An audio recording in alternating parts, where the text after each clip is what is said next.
அதுக்கு தான் நான் வந்திருக்கேன். இதெல்லாம் சரி செய்யணுங்கிறது தான் நான் வந்திருக்கேன். மக்கள் என்னை வெல்ல வச்சிட்ட பிறகு ஒவ்வொன்றா சரி பண்ணுவேன்.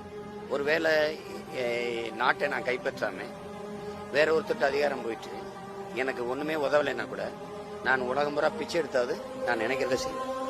உங்களுக்கு புரியுதுன்னு நினைக்கிறேன். அந்த ஆற்றல் எனக்கு இருக்கு.